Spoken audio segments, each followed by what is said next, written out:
Hi everyone, Kian here. Our Bible verse for today is all about Esther 3:1-6. So, kahit sino ka man, kahit ano ka pa man, minsan kahit nga yung masasama ginagamit ni God as catalyst upang mangyari yung gusto niya na ayon sa kagustuhan niya. So, kung yung mga masasamang tao nagagamit ng ating Panginoong Hesukristo para mangyari kung anong gusto niya. So what more pa tayo bilang Kristiyano na willing tayong sumunod, gawin kung ano yung naayon sa ating Panginoong Diyos. So, kahit nasan ka man, kahit ano ka pa man ngayon kalagayan mo, lagi mong tatandaan yung Panginoon natin, gagamitin at gagamitin ka niya upang kung ano yung kagustuhan niya is mangyari dito sa mundong ginagalawan natin. So, itong verse na to,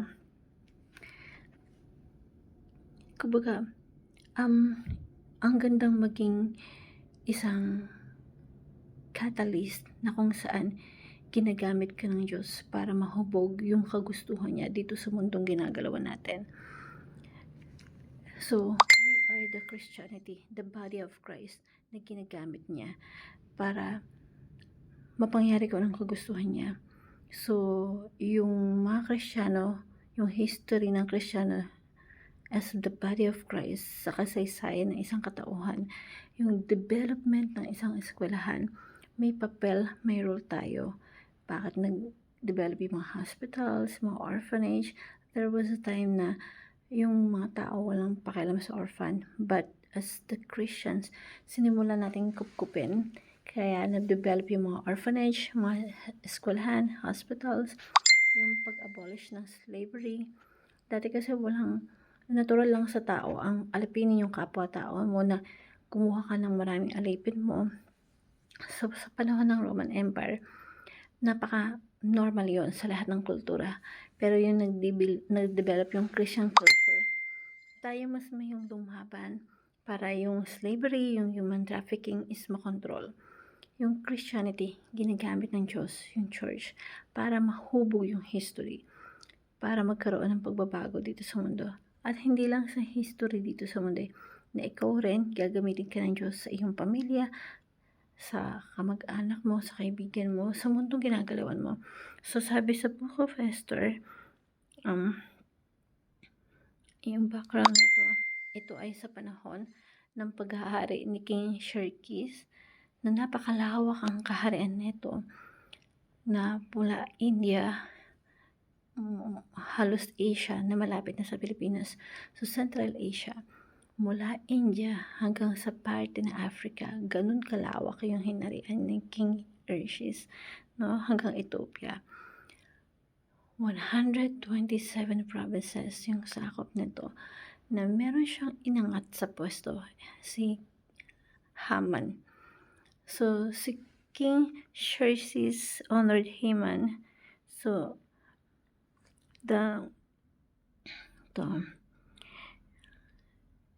honored Haman, son of Hammedatha the Agagite, elevating him and giving him as a set of honor higher than that all the others noble. All the royal officials of the king's gate down and paid honor to Haman for the king and commandments, disconcentrating him, but Mordecai would not kneel down or pray him. Then the royal officials of the king's gate asked Mordecai, "Why do you disobey the king's command?" Day after day they spoke to him, but he refused to comply. Therefore they told Haman about it, to see whether Mordecai's behavior would not be tolerated, for he had told him he was a Jew. So, si Mordecai, hindi talaga siya sumunod dun sa kay Haman. So, lahat kasi luluhod kay Haman, i-honor si Haman. So, Pero dito sa verse na to, Mordecai would not kneel down or pay him honor. So si Haman, kalaban siya ng mga Hudyo kasi kalaban ng mga Israelites.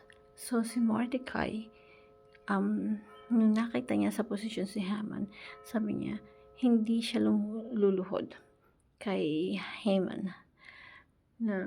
Kaya yung unang katuruan natin is, we need a Mordecai, a present-day Mordecai. So, ano ba yung present-day Mordecai?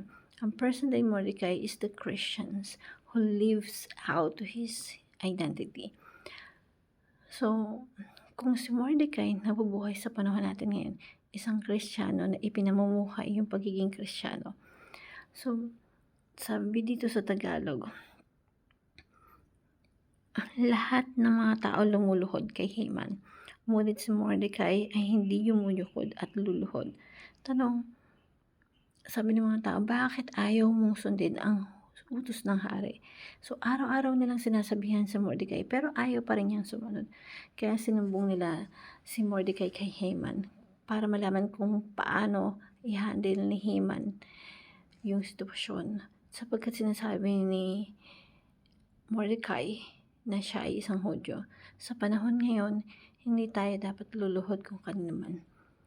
Ang tanging luluhuran or isinasamba natin ay ating Panginoong Diyos. So, hindi ka luluhod kasi ang boss natin si God. Kapag example, yung kasamahan mo is pinapagawa yung hindi akma sa prinsipyo mo sa buhay. So, ang masusunod pa rin nun, kasi si God yung namumuno sa puso mo. Kumbaga, loyal ka sa ating Diyos. Kung si Mordecai, loyal siya sa Diyos. Kaya kung ikaw ay isang pulis, sundalo, na inutusan ng mga corrupt mo mga superiors na gumawa ng isang masamang bagay na hindi ayon sa kalooban ng Panginoon, dahil loyal ka sa Diyos, willing kang sumuway. So, the present day Mordecai there is a loyal to God alone. So, tayo bilang Kristiyano, loyal tayo kay God alone lang. So, kung tayo ay doktor, abogado, or janitor, or kung nasan ka man, kung ano man yung estudyante ka o nasa bahay ka lang, dapat yung loyal natin nasa Diyos. Yung superior natin ay ang Diyos. So, hindi tayo basta-basta yumuyuko o sumisisip kung kanino man. Kasi ang loyalty natin nasa Diyos lang. So, hindi natin isipin na masaya ba yung superior natin, masaya ba yung supervisor natin sa atin, o yung mga kasama natin sa trabaho. Dapat ang lagi mong tanong, masaya ba si Kristo sa ginagawa natin. So, sabi sa Biblia, there is a salt and light. Ibig sabihin, tayo mismo ang bumabago ng mundo. Ginagamit tayo as catalyst ng ating Panginoon para mabago ang mundo na kaayon sa kagustuhan niya. Pinapamuhay natin yung pagiging Kristiyano at loyal tayo sa Diyos. So, a present-day Mordecai who is the fight for the battles of God's hope. So, nakikipaglaban ka sa Korte Suprema ng Diyos. Na si Haman na hindi nga yumuyukod, diba, dito sa verse na to, sumiklab yung galit niya nung napatunayan niyang hindi yumuyukod si Mordecai sa kanya. Nang malaman niyang Hudyo si Mordecai, umisip siya ng paraan upang malipon lahat ng tao, lahat ng Hudyo sa kaharian ni Haring Xerxes. So, ang gusto niya, hindi lang patayin si Mordecai, ang gusto niya, patayin lahat ng Hudyo na nabubuhay, lahat ng Hudyo na nakatira doon o sakop ng kaharian ni King Xerxes. So, anong ginawa ni Mordecai? So, dito sa chapter sa susunod, nang malaman ni Mordecai lahat ng nangyayari, pinirmahan ng hari lahat ng Haman, kung ano kagusto ni Haman. Pinunit niya yung kanyang kasuotan, at malakas niyang tinatangis na nagdamit siya ng sako naglagay siya ng abo sa ulo kasi magpa-fasting siya. So, baka siya umiikit sa sita.